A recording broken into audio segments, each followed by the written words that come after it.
Hey everyone, and welcome to the Procreate demo for the piece I call Bloody Mary.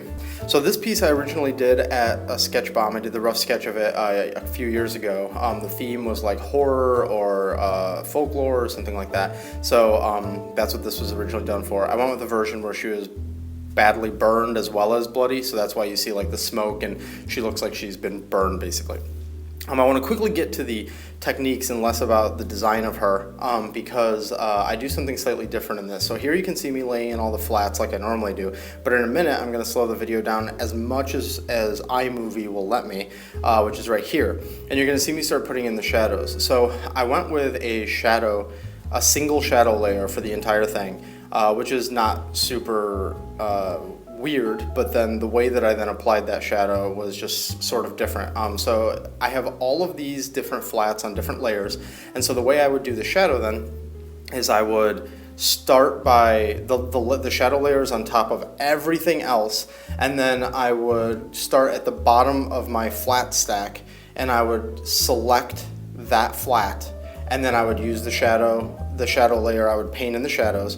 Then the next level up, I would select that and clear the shadows, and then select it and keep painting on it. So what that does is it basically, if you're thinking about the depth of the layers, I'm basically painting on the whole thing, but I'm isolating the backmost layer and then clearing the next one up, painting on that, and then clearing the next one up and painting on that. And that way I actually get supreme control over exactly what I'm painting and when, and because I know the stack is in the right order, I know that every time I clear it, it's going to clear the right thing that I want it to, basically.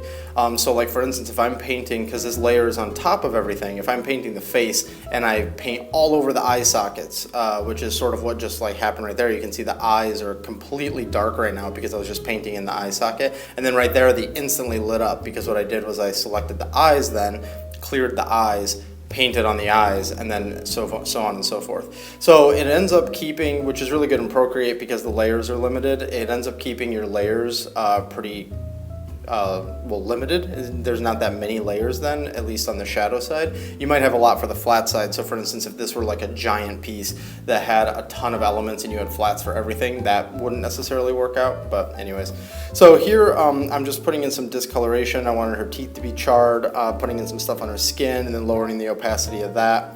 I also have gone through and discolored different parts of her skin, with like her neck being slightly different color than her face. Her neck and her back earlobe are on their own flat layer, and then the rest of the face is on another layer. So now I'm just putting in the rim light.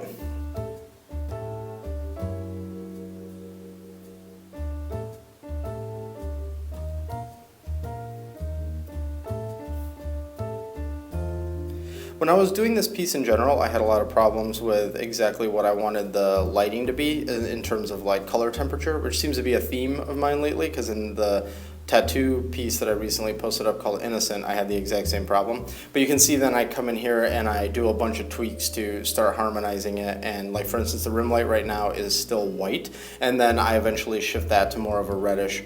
Here I'm putting in some embers, and I'm putting in some sort of just blotches in her skin to gross her up a little bit.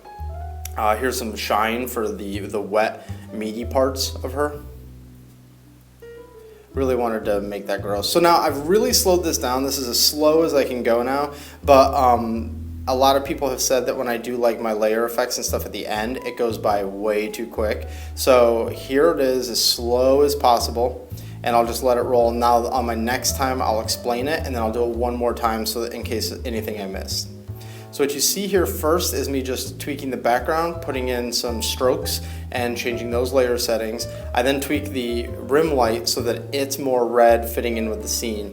And then I put that big vignette around the entire thing. I also put in some extra darkening like under her left cheekbone and earlobe on the neck to separate that more. So here you can see it again, the background strokey stuff, changing some of the layer settings to get different effects. There's the vignette and there's the darkening of the neck. I put a little bit of the rim light then on the underside of her neck right there. And then there's a couple of like discoloration things that I try there but I don't really like.